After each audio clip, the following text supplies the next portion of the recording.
Τι είναι αυτό? Ένα σφουργίτη.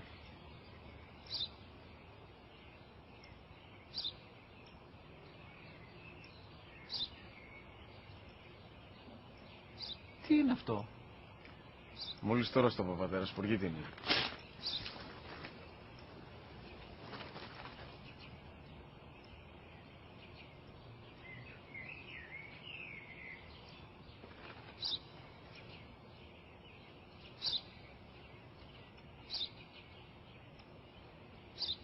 Τι είναι αυτό?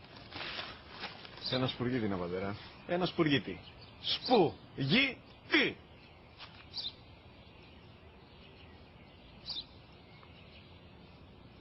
Τι είναι αυτό? Γιατί το κάνεις αυτό το πράγμα, μπορείς να μου πεις? Τόσες φορές σου είπα, είναι ένα σπουργίτη. Δεν το καταλαβαίνεις.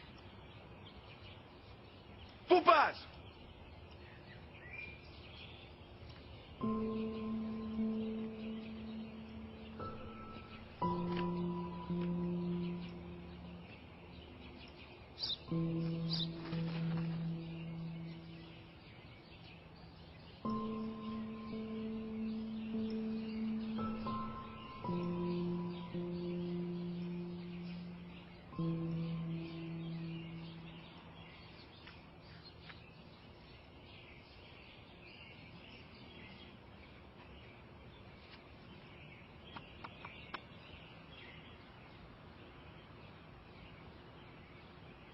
Δυνατά.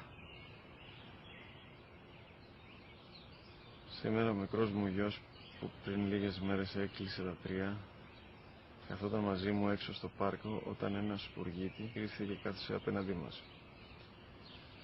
Ο γιος μου με ρώτησε 21 φορές τι ήταν αυτό και του απάντησα και τις 21 φορές ότι ήταν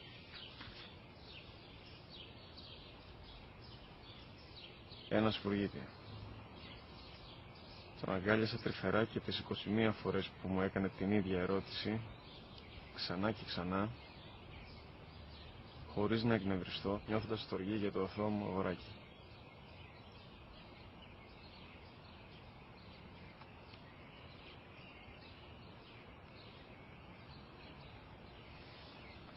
وقضى ربك ألا